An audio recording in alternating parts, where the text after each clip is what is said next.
joyful mate, and I look forward to sharing these insights on this episode of Happiness Hacks, 5 simple ways to boost your mood. As you probably heard on previous episodes, mood boosting is completely individualized. So, what I share today may not resonate with you, however, it may resonate with someone else. So, please share it with others. However, I want you to consider how you could make it work for you or how it could work for you. So, yes, I'll give you these 5 hacks. However, it's how do you apply them? How do they work for you? I've generally put these hacks as a way that will work for most people because they're not saying do this, do that, do this. It's more think about this, right? So these are thinking hacks, and it's how you can apply these into your day is up to you. Let's get into these hacks. So, hack number 1 is live a life by design. So, what do I mean by that? So, it's living each day by design. So, it's you living by priority, which is hack number 2. So, but you need to understand what life you want to live. What is the life that you want to live, and how do you find that? Well, on the previous bonus episode, I shared it's really connecting the head and the heart and the gut. It's aligning all 3 brains. Yes, we have neurons in all of those 3 areas, and it's really aligning all 3 so that you're going in a purposeful direction. And so this can be difficult because we're taught to think at school and taught to think and think and think, and we're not really shown or led as to how to connect with our heart. And in the previous episode, I explained how to connect with the heart, and it's we need to be in a really quiet space, still, and relax, super relax. We need to get our brain waves down to the alpha waves. And so that's really slow brain waves. And so we need to be in a non busy state. We need to be in a quiet state to really connect with our heart. So often it's worthwhile, like listening to this episode, of course, but then going on a thinking, pondering journey with what I'm sharing with you. So it's not thinking, oh yeah, I know that, or yeah, I've got that. This is what this is what it is. It's questioning. And I think the more you question, the more you'll find that underlying purpose, your life's purpose, your soul fulfilling direction. So it's really listening to the tips and then pondering on them. So sitting on them. It's not sort of dismissing them and saying, yeah. I mean, you might be very clear with your direction. So absolutely, you can dismiss it and say, I know my true purpose. But what I understand through the audience that I'm talking to is very much you're looking for that. You're looking for that, finding your true north. And so, in terms of living a life by design, it is really aligning the 3 brains. And to do that, we need quiet time, we need quiet space, and we need uh, like we need to connect with what excites us. So it's not what excites someone else or what other people think we should be doing or what they think we're good at. It's tapping within. It's what lights you up. And so it's really understanding those inner child, that vibrant child in you, that childlike energy. It's that unlimited energy. So it's what you do that taps into that unlimited energy source is the thing that really is you. It's your guiding light. So, and I think what often happens is we're looking and comparing to others so frequently that we lose touch with that guiding light because we're thinking in order to be successful, we need to be like someone else. And so we're constantly comparing and looking up to others and not looking within and seeing what lights us up and doing more of that. And so I just want you to ponder that thought as to what lights you up. And you can often think as what brings you complete focus and presence. What is it that you don't get distracted when you're doing it? You're not looking for distractions. You're not picking up your phone. What is it that you're doing that really drives that focus, that clarity, that energy? and that feeling of connection, that feeling that you're doing something purposeful. What is that? And I want you to write that down. If it doesn't come to your mind now, next time you're still, I want you to ponder that thought or meditate on that thought, and it will come to you because your heart and soul will bring it to your, will bring complete alignment with your brains, and you feel at one. So whatever it is, that's what you want to be filling each day with, and that's living a life by design because you're doing something that's really meaningful and purposeful. And I shared in the previous episode, the previous bonus episode, is that when we're not living a life by design, that's when we suffer FOMO because we know we're saying yes to something we don't really want to do, and then we're thinking there's something that I really want to do, and that's what I'm missing out on. When you're living a life by design, there's no FOMO. So that's a clear. So when you do something like, so for example, me recording this episode, I don't suffer FOMO. There's nothing else I'd rather be doing at this present point in time. Nothing else. So there's no FOMO. I'm doing something that's really purposeful to me, and that's enhancing and enlightening your well-being. And it's in particularly in relation to mental health, finding fulfillment and joy. So I want you to think about the things that you do that you don't experience the FOMO feeling, that give you complete focus, fill you with energy. What are those things? And then you want to fill each day with those things because they're really important to you. And the more you live by priority, the less you get distracted, the more energy you experience, and the more happiness, fulfillment, and joy you'll experience in living a life by design. And so my next hack number 2, is filling each day and living by priority.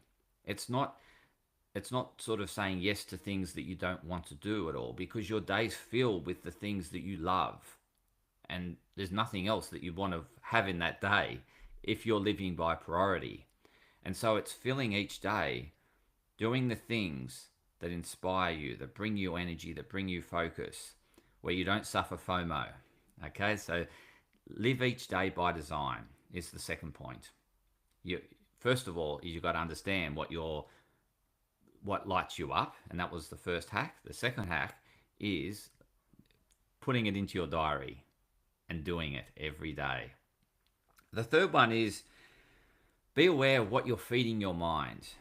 So we can often allow a lot of, you could say so-called trauma or drama. It's probably more drama. So the media's the king of sharing drama and is often associated with trauma. And it's got that complete triangle that creates drama, where you've got the victim, the villain, and the hero. That triangle is what the media feeds you with every day. And what that does is drive us into our survival center, our amygdala, right? Those almond-shaped things in our brain, amygdala. And that's really around survival. It's oriented around survival. And so the media get you into survival mode so that you're looking to consume something to make you feel better. And that's by their ads, or that's continuing to watch their media to find out what happens next. And so they've got that strategy to keep you in your amygdala. Now, whilst you're in your amygdala, you'll struggle to experience happiness and joy, because when you're in that survival center of your brain, you're questioning life. You're thinking, well, if I, am I going to survive? How can you experience happiness and joy when you're in that survival thinking? The only way you can really experience life-lasting fulfillment and joy is when you're out of your survival center. So don't allow the media or the drama of others to take you down into survival mode.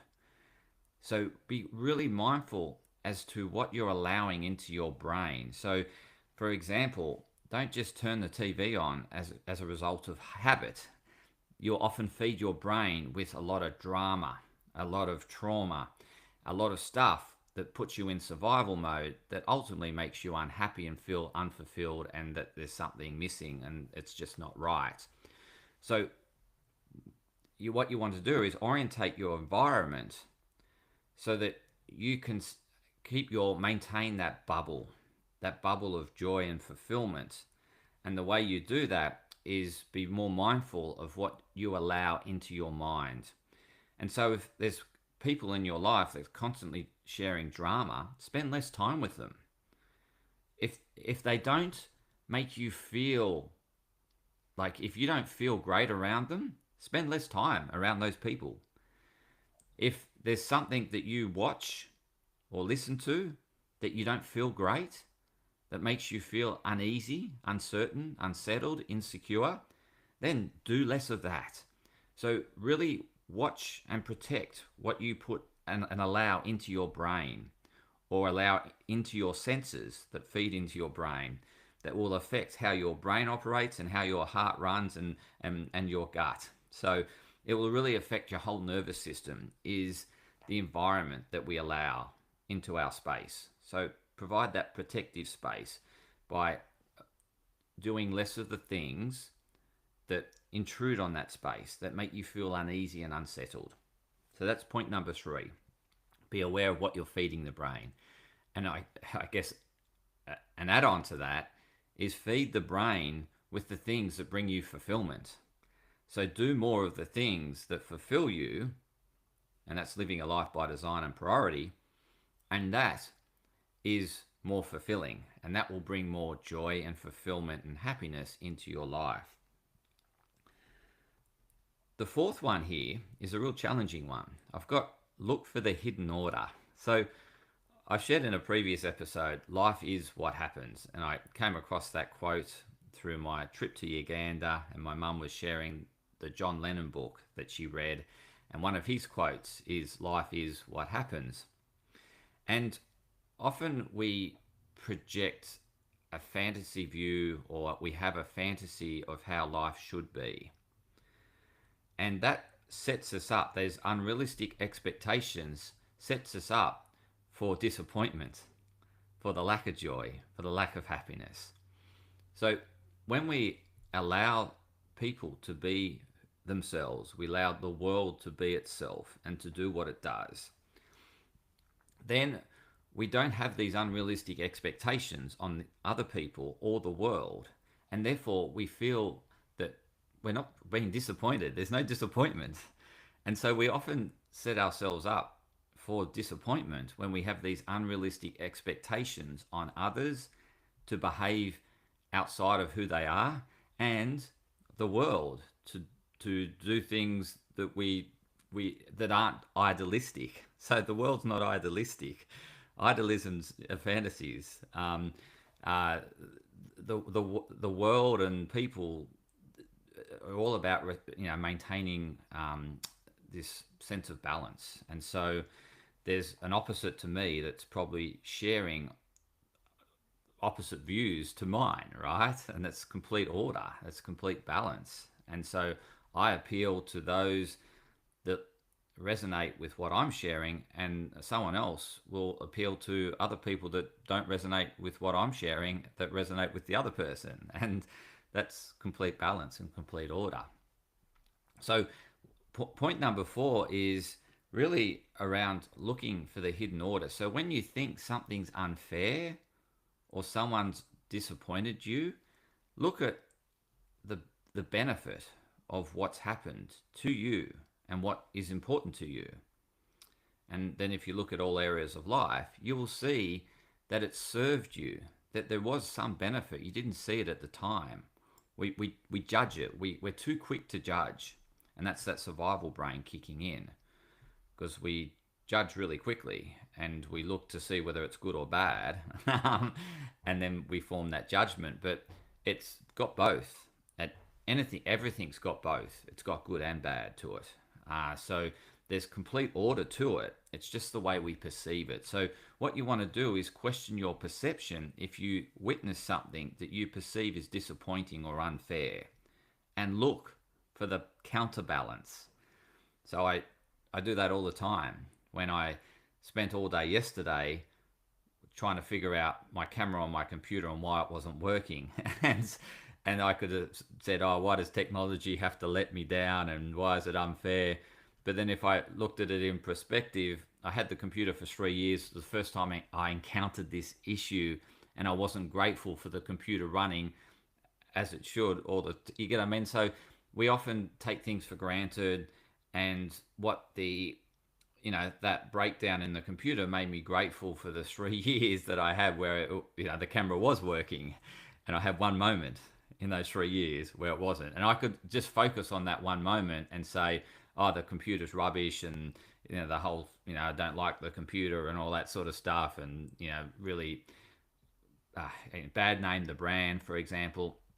However, if you put it in perspective and see that it happens very infrequently, why dwell on that? And then how does that serve me? Well, I got better at understanding how to problem shoot with my computer. And then, so each time I have a computer problem, I get better at problem solving, and I can generally problem solve. I'm getting better at just solving technology problems just because of the experience that I experience through having them. So I get better at solving them, and so that I get more educated in that space, and it is easier to resolve, and therefore I can quickly resolve issues, and they don't last as long, and I don't dwell on them as long, and I can focus on the things that I enjoy doing more. So so there's plenty of